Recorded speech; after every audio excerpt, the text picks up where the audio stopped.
Buenos días, señorías. Hoy debatimos por fin, cuando tocaba por turno ordinario, la toma en consideración de la proposición de ley de Concordia. Permítame que destaque lo anterior después de la sorprendente, inédita y torpe maniobra tramposa que pretendió llevar a cabo el Grupo Parlamentario Popular durante la última Junta de Portavoces de estas Cortes de Castilla y León. Esta maniobra consistió en volver a pedir un informe no preceptivo para este tipo de iniciativa parlamentaria, como es el informe del Consejo Consultivo. Ese informe ya lo había pedido el Grupo Parlamentario Popular y la Mesa ya lo había rechazado. Y por eso la Mesa lo ha vuelto a rechazar como era previsible. Después de naufragar esa iniciativa, con la que el Grupo Parlamentario Popular solo quería crear una apariencia engañosa de cara a su electorado y dar una nueva patada hacia adelante, estos anunciaron directamente que retiraban su apoyo a una proposición de ley que ellos mismos registraron hace pocos meses de manera conjunta con el Grupo Parlamentario Vox. Hay que destacar una cuestión. Estas dos maniobras son absolutamente excepcionales, especialmente la primera. Ninguna proposición de ley en las dos últimas legislaturas ha sido aprobada con informe del Consejo Consultivo en estas Cortes. ¿Qué clase de respeto al pluralismo político y al funcionamiento ordinario de estas Cortes es intentar evitar que una proposición de ley que cumple todos los requisitos para avanzar en su tramitación no pueda ser tomada en consideración en el Pleno? Esta es la concepción que tiene el PP de la democracia parlamentaria.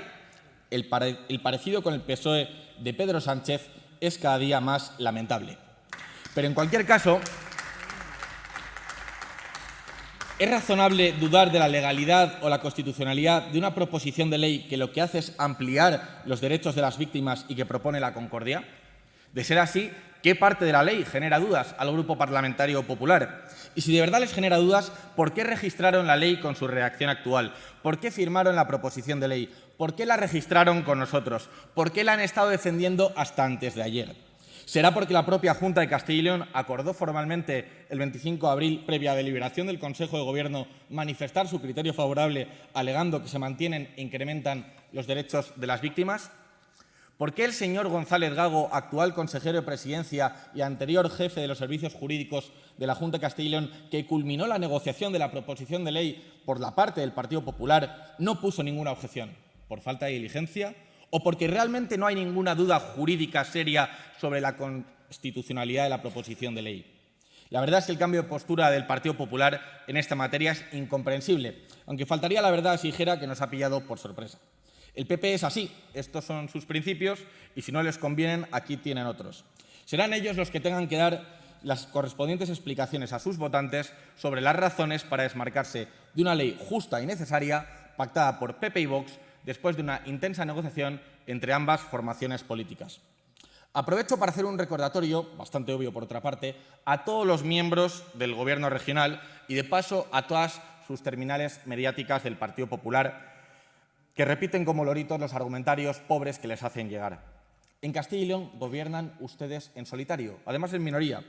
Aquí no gobierna el señor Tudanca, aunque a veces lo parezca. Y nosotros hemos pasado a la oposición por sus incumplimientos reiterados del pacto de gobierno entre PP y Vox, no solo en política migratoria. Esa solo fue la gota que colmó el vaso. Y llegados a este punto, que no les quepa ninguna duda de que les vamos a hacer oposición. Claro que sí, y no una oposición superficial. Vamos a hacer una oposición contundente y vamos a exponer sus vergüenzas y les vamos a poner frente al espejo y vamos a exprimir la infinidad de contradicciones que tienen ustedes y a pedirles cambios políticos reales y no meramente estéticos como los que ustedes pretenden llevar a cabo, restando oportunidades de desarrollo a esta comunidad. Y si su plan es hacer seguidismo en las políticas del PSOE, como parece en tantos y tantos temas, nuestra oposición va a ser todavía más firme y contundente. Y si esto les incomoda, pues haberlo pensado mejor antes de estafar a sus votantes y ponernos a nosotros, sus anteriores socios, la última zancadilla. ¿Pensaban que sus incumplimientos graves y reiterados del pacto de gobierno les iban a salir gratis? No se equivoquen, vamos a defender los principios de nuestros votantes. Y uno de esos compromisos es acabar con su decreto de memoria histórica del año 2018. Así que vayamos directamente al asunto. Permítame que introduzca el tema con una cita. Empezaron llamándola así, memoria histórica. Ahora la llaman memoria democrática. Pronto la llamarán, ya ha habido alguna que otra sugerencia en ese sentido, Ministerio de la Verdad. No estamos en 1984, pero la sombra de Orwell es alargada. y la de Aldous Huxley y su mundo feliz también, y la de tantos otros, utopías que se convierten en distopías. Estas palabras no son mías, sino de nuestro premio de las Letras de Castilla y León del año 2023, don Fernando Sánchez Dragó, que en paz descanse. ¿Qué llevó al Partido Popular de Castilla y León a promover motu proprio un decreto de memoria histórica en 2018? ¿Se le exigió el PSOE? ¿Informaron a sus votantes de sus intenciones al respecto? ¿Quién sabe? Aunque tiene pinta de que no. Fue Chesterton quien dijo que si no hubiese ningún héroe que mate los dragones, ni siquiera sabríamos que existen los dragones. Aún recuerdo aquellos días de la campaña electoral de principios de 2022, mis primeras entrevistas en los principales medios de comunicación y cómo algunos periodistas próximos al Partido Popular preguntaban extrañados cómo era posible que el Partido Popular en Castilla y León hubiera aprobado un decreto de memoria histórica, una normativa típica de la izquierda más radical. Fueron unos días intensos y fructíferos. Hicimos llegar nuestro mensaje de libertad a más de 200.000 castellanos y leoneses que nos dieron su confianza. La aritmética parlamentaria sugirió en ese momento que buscáramos un pacto con el Partido Popular y en ese pacto no podía faltar un punto que abordara este tema. Si no existiera Vox, ¿qué hubiera pasado con ese decreto? Pues que nadie lo habría cuestionado, porque el resto de grupos parlamentarios, aunque parezca que discuten sobre algunas cuestiones, nunca cuestionan las políticas impuestas por la izquierda, incluidos los partidos localistas, a los que solo les preocupa la pela y sus intereses particulares, y, por supuesto, tampoco el Partido Popular. Pero nosotros no entramos en política para sumarnos al consenso progre liderado por el PSOE, sino para reabrir debates que seguían vivos en la sociedad española, pero que los demás partidos políticos habían decidido ignorar. Y este es uno de ellos. Algunos dicen que estas cuestiones no son del interés de la calle, que de esto no se come, que es mejor no discutir, que hay que mirar adelante. Decía Edmund Burke que las personas que nunca se preocupan por sus antepasados jamás mirarán por la posteridad. Y tenía razón. Por eso defender la verdad histórica es tan importante, porque si nos roban la historia, perderemos el futuro. Mediante las leyes de memoria histórica, ahora denominadas de memoria democrática, la izquierda española, con la colaboración del PP, han impuesto una interpretación obligatoria de la historia que atenta contra nuestras libertades más esenciales y contra nuestro derecho a saber la verdad y a decir la verdad, algo que ahora está sancionado por la culpa de ambos ustedes. Con esta proposición de ley de Concordia, lo que proponemos es una aproximación a la historia de España con respeto a la memoria individual de cada uno, pero con respeto también a los hechos históricos contrastados. La memoria histórica es la imposición de una versión falsificada, ideológica y maniquea de la historia de España del siglo XX para deslegitimar y criminalizar todas las opciones políticas que no sean de izquierdas. Y es incomprensible que el Partido Popular haya entrado en ese juego a pesar de la promesa de Mariano Rajoy de derogarla. Supongo que lo hizo al estilo de los Nastis en su canción Veneno de serpiente, cumpliendo sueños, rompiendo promesas. Así funciona el PP, con su estrategia de estafa permanente a sus votantes.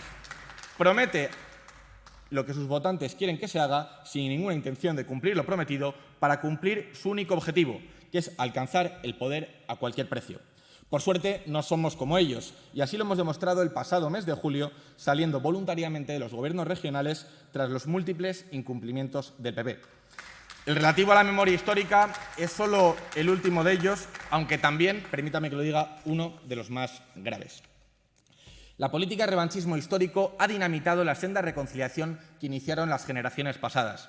La concordia quedó definitivamente rota por el nuevo camino comenzado desde la presidencia del señor Rodríguez Zapatero, y las normas autonómicas aprobadas por los gobiernos del PSOE rojo y el PSOE azul han contribuido al avance de estas políticas del odio.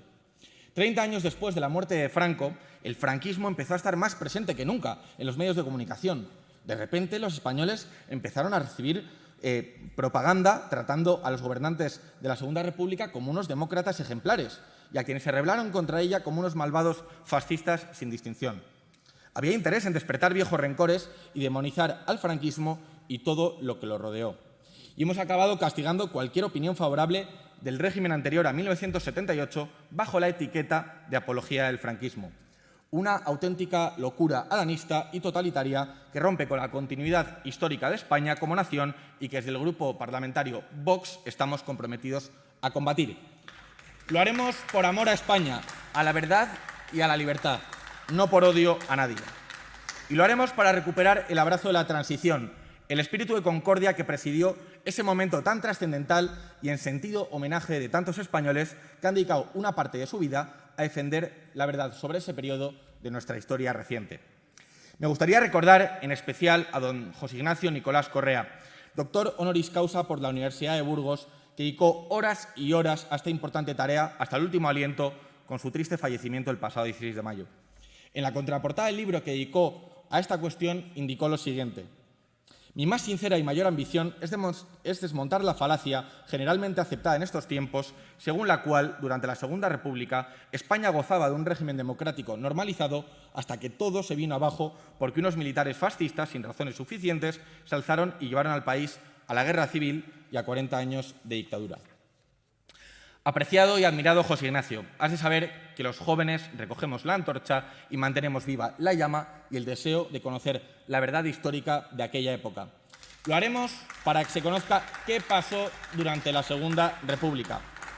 La quema de conventos e iglesias, el anticlericalismo más rancio, las manifestaciones de la dirección del PSOE en las que comunicaban su decisión de tomar el poder por la fuerza y otras muchas cuestiones.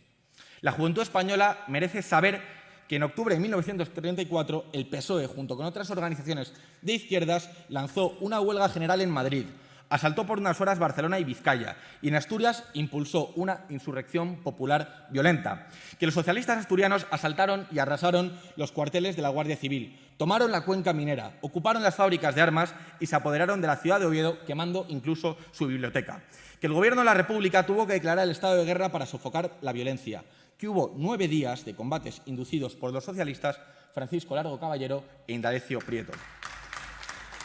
¿Y saben quién contribuyó a acabar con la violencia como asesor del ministro de la Guerra de la Segunda República? Un señor cuyo nombre igual le suena: Francisco Franco. Antes del 18 de julio de 1936 pasaron muchas cosas. Sin ir más lejos, el 13 de julio pistoleros socialistas asesinaron a José Calvo Sotelo. Muchos españoles no vieron otra salida que el horror incivil de la guerra, que se llevó por delante cientos de miles de vidas. Muchos sintieron en ese momento que solo había dos opciones: morir o vencer. La guerra civil española impresionó profundamente al mundo por su crueldad y la inmensa tragedia de un pueblo desgarrado por el odio. Pero, ¿qué habría pasado en España antes del 18 de julio de 1936 para que la Iglesia Católica apoyara a Franco? ¿Por qué la República Francesa y el Reino Unido no acudieron en auxilio del gobierno del Frente Popular? ¿Y por qué murió Franco tranquilamente en su cama a los 83 años con el afecto de tantos españoles? Los españoles, jóvenes y no tan jóvenes, tienen derecho a acercarse a estos hechos históricos con la mirada limpia, sin ningún gobierno o parlamento que les imponga una visión sectaria y mutilada de lo acontecido. Y es nuestro deber, como representantes públicos, promover la concordia y defender la verdad de lo que pasó.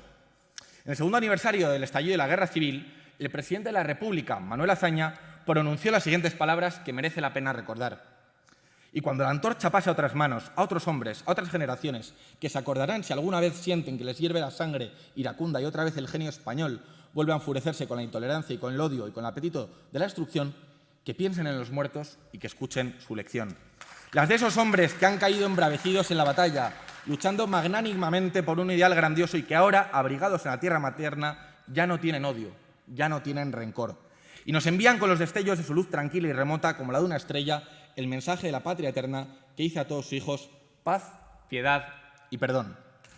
Al morir Franco, el régimen autoritario que encarnaba se autodisolvió en un proceso de democratización que incluyó un gran pacto de reconciliación nacional entre vencedores y vencidos de la guerra y las generaciones que no habían vivido la contienda. La transición española, impulsada por el heredero designado por Franco, fue un proceso que generó gran interés y admiración en el mundo entero. Desde el grupo parlamentario Vox no queremos recuperar un régimen autoritario, ni mantenernos tibios e impasibles ante esta tiranía aparentemente democrática a la que nos ha llevado el bipartidismo corrupto que nos impone estas leyes liberticidas de memoria histórica. Somos millones de españoles los que queremos que se nos gobierne por fin dentro de un sistema democrático, auténtico, serio y constructivo. Voy terminando con la última cita. La memoria es memoria y punto. Puede ser triste o alegre, oscura o luminosa, exacta o incierta, pasajera o duradera, pero es siempre individual, personal, subjetiva y por ello legítima en su diversidad y no sujeta en ningún caso a adjetivaciones de índole partidista, parasitaria y doctrinaria. La única memoria histórica que puede y debe existir es la de los historiadores, que manejen datos, solo datos, demuestren su veracidad y los interpreten con objetividad, honestidad y ecuanimidad. pero no, nunca como ahora se nos pretende, la del Boletín Oficial del Estado, ni menos aún la del Código Penal. Termino como empecé, citando a don Fernando Sánchez Dragó, que habló sobre esta cuestión con la autoridad de ser hijo de un fusilado sin juicio previo por el bando nacional en septiembre de 1936 y habiendo ingresado en prisión durante el franquismo como opositor al régimen. Defender la verdad histórica es parte esencial en la lucha por la defensa de nuestras libertades, amenazadas en España por quienes quieren imponer el revanchismo en lugar de la concordia. Animo a todos los procuradores de estas Cortes a que voten en conciencia, con amor a la verdad, la justicia y, claro que sí, también por amor a España. Muchas gracias. Muchas gracias, señor García Gallardo.